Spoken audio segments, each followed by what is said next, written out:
Hi everyone, it's 10 o'clock and it's time for me to make rosaries. So last night I was able to finish 9 rosaries. So we shall see if I can beat that tonight.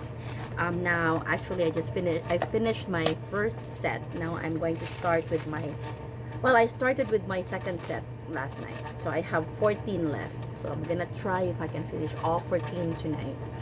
So a little tidbit regarding the rosaries that I'm making is I noticed that it works like a sacramental. Um, a lot of people, since they've been wearing it, so this is a sample, this is a sacramental, of course it's a sacramental. I'm wearing the miraculous medal, and um, this is the modern scapular. It's still ideal to use the cloth. That one's also good, except that it doesn't. I'm not very comfortable with the cloth. So this one I can wear it even if I take a bath, etc. So it's fine. So this is the sample bracelet that I made. The blue one, by the way, is in Bisaya. I keep one because I'm not. I know the Hail Mary, Magmaya Maria, and the Santa Maria, the Holy Mary, but the Our Father and the I Believe in God, I still struggle with it. So it's really good to be versatile in whatever language. I would love to learn. I know how to speak Ilonggo, but I don't know how to pray in Ilonggo. I would love to learn Ilocano. Pwede naman Tagalog, pero hindi ako marunong. Hindi pa rin. So I'm gonna find what's available lang in the market is the English and the Bisaya. So I'm gonna look for the Tagalog one for those in Manila who might want it. So yeah, why it works like a sacramental is since you get to wear it as a bracelet, it's complete. It has the cross, although ideally it would be the Inri cross, but it's very difficult to find an Inri like with Jesus Christ. Then it has a hole on top and bottom, so it's very difficult to find that kind of cross. I have the Benedict cross, but it's a pendant kind, pendant type. It would be nice someday if I can find it, maybe. And I have because I'm planning to make lots of this is a center medal. So this is a beautiful center medal because it's the two hearts. And then my mysteries, this particular mystery is the Immaculate Conception, and then it's a cross. And then it has the Benedict cross. See at the back, it's Benedict cross, and then it's Saint Benedict. So it can really work in a sacramental. So it's nice to be able to, when I'm running or I'm walking, I always pray the rosary. This is why I wanted it to be a full decade, because you forget if it's just one decade. So whereas this one, I know when I'm praying, I will not waste a physical workout by not praying. It adds to the reparation, and I'm not only thinking of myself, I'm thinking of my family. My offenses alone, it's gonna take a lifetime. So I have to do more sacrifices to pay for the offenses, my own personal offenses, my family. And the more you get to pay for that, you get to spread it out also. You get to share your sacrifices to others. And it's very important. I don't know why the concept of reparation was not taught, or maybe it was and I wasn't just paying attention in Catholic school. And a lot of people are often afraid. I cannot remember the time anymore where I'm no longer when I used to be afraid of suffering. Now it's something that I totally embrace and I'm grateful of. Maybe a lot of people find it weird that I say it that way, because it is, whether we like it or not, we suffer. There is not a single person in the world that doesn't suffer. Even the rich people suffer in one way or another. Everybody is suffering. It is the reality of life. It's a fact of life. Even when you say, oh, I don't want to have a headache, It's not true. If you don't have a headache, you get bored, you get empty. um, it's impossible that there is no person, no single even children have their own issues, because like the toys that they're playing, they get lonely, they get sad. There is no person, because that's the reality of life. There is always going to be suffering. I started reading about suffering with Viktor Frankl. Do I have this book? No, I have it here, but that's the first book. He's brilliantly captured it when he said that when you overcome problems, a small problem, it doesn't mean that the problem is going to go away. It means you're able to accommodate bigger problems because you have grown and you have matured. That's the psychology track, and that's really something you just have to accept, psychology wise, because that's reality. If you don't accept that, you're always gonna be, butting heads with reality, because life in itself. There's always gonna be, that is the design of human life. It's really impossible to have that. Even the monks, like, they have peace, but it does not mean they don't have problems. They have inner torments. That's why they maintain. Well, nuns do that too, the contemplative nuns, but it does not mean that the problem went away. The problem is there, the issues are there. It's just, you don't have to, it's just quiet down. But now that understanding Christianity, the very essence of the religion itself, it is a religion of the cross. If you're not suffering, that is not Christianity, and it's not bad.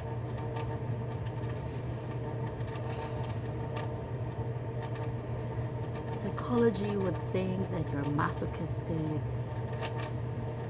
or sadist for wanting suffering to others. No, it's not like that. I don't know if I can articulate the words. I hope I can, and I can share this with you. When I nearly died in Vietnam and my soul separated from my body, I woke up in darkness in a state of severe, indescribable pain. I was completely aware that I was not attached to my body, yet I was in extreme, unbearable pain. If pain is from 0 to 10, my pain was 0 to 1,000 or more. It was unceasing. It traumatized me. I'm okay now, but when I found out that my friend, the younger sister of my aunt, nearly died of ectopic pregnancy, she saw heaven, I cried heaps. I was so jealous, because I didn't realize until that moment that I was so traumatized by that memory of me waking up in darkness, in absolute pain.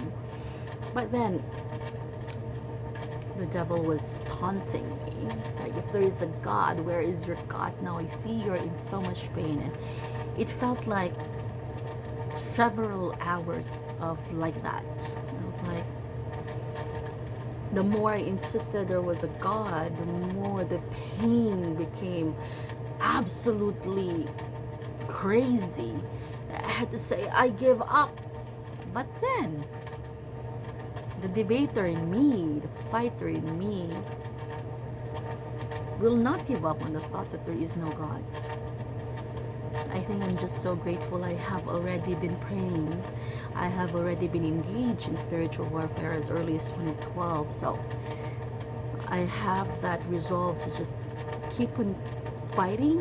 And so I beat him. I beat it.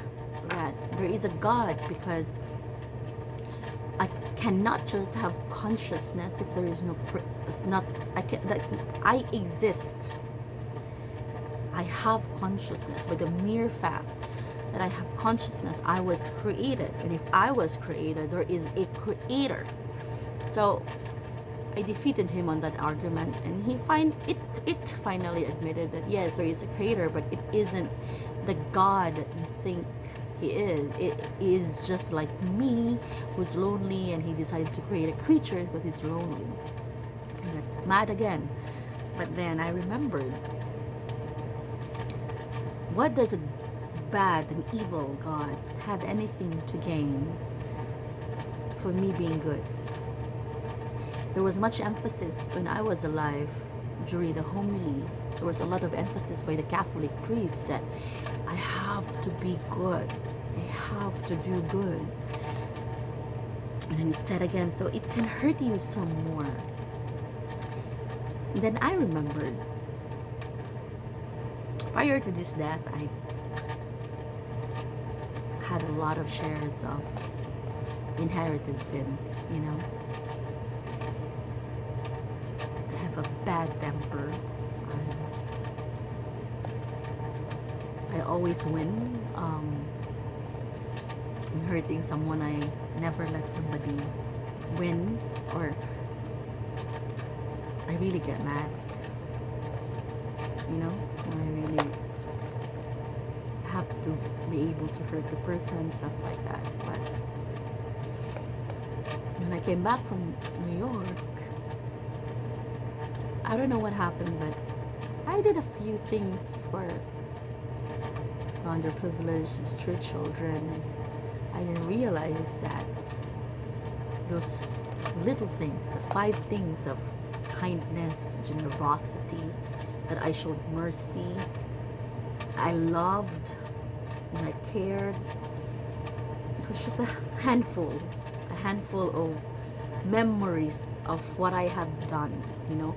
I don't know if any of you has a direct experience of helping someone and you felt good about it, but then you sleep on it and then the next day it's gone.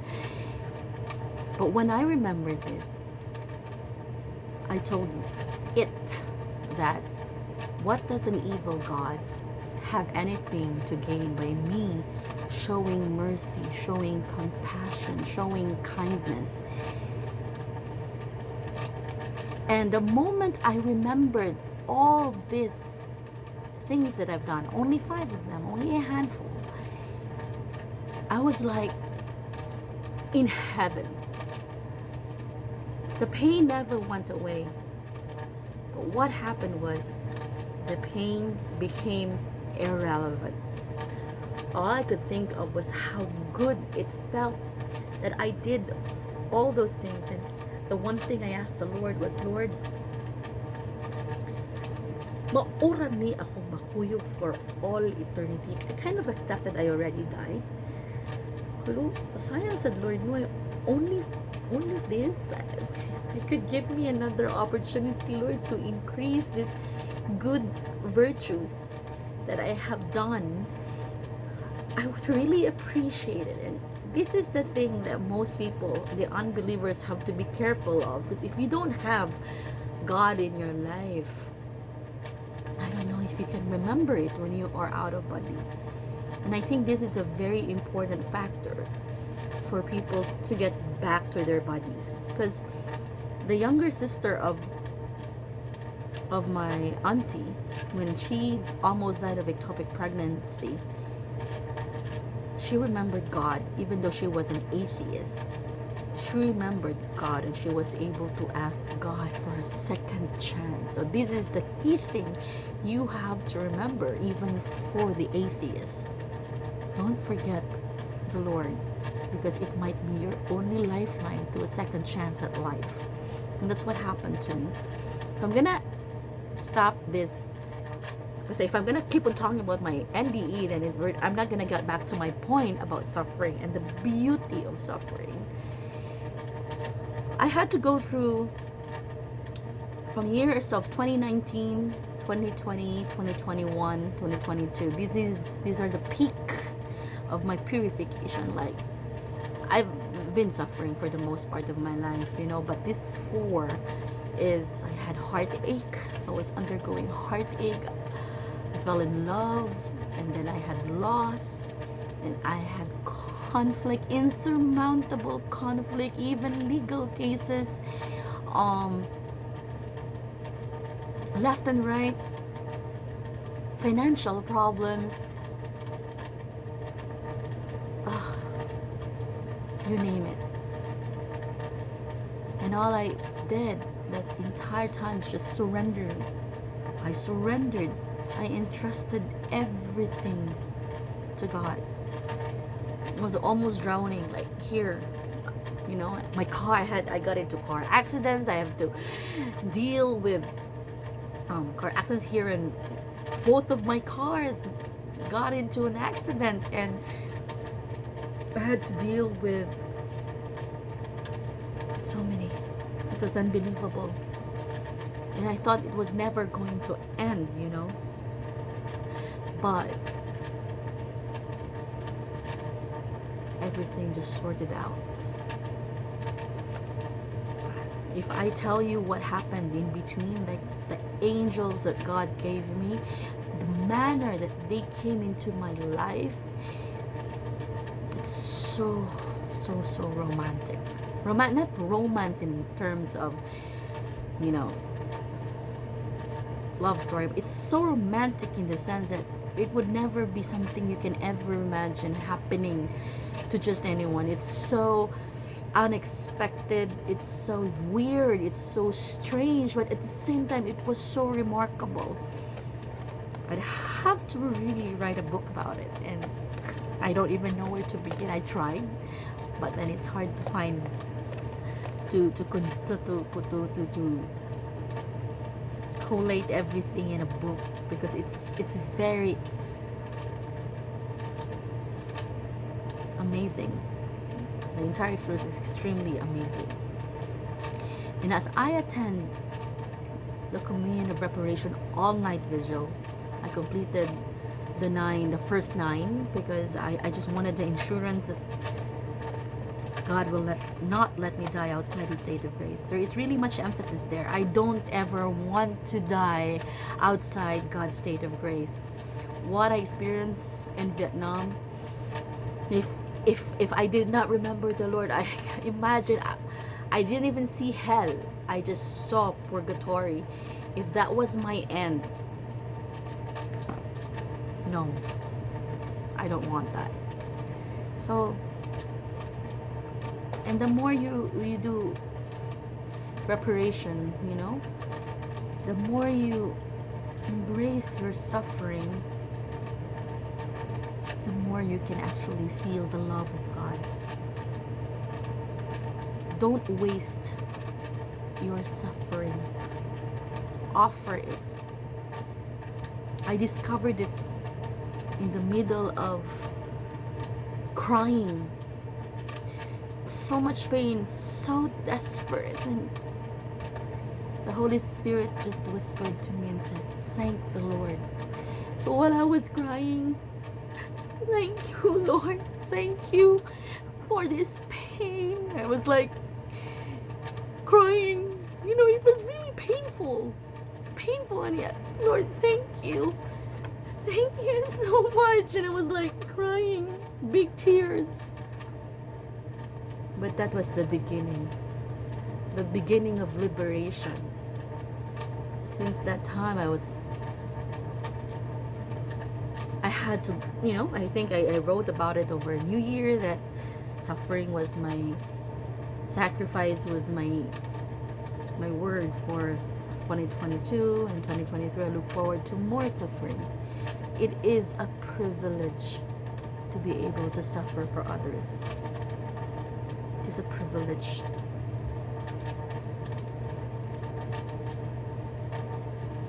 Suffering for myself. Been there, done that. I want more. Once we understand the love of God, and I am so in love with the Lord. Once you understand how it feels to be in love with the Lord, you will want to suffer for others too, out of love. So me making this rosary, It's part of my, I think it's a gift that Mama Mary gave to me. It is an honor to be able to make this,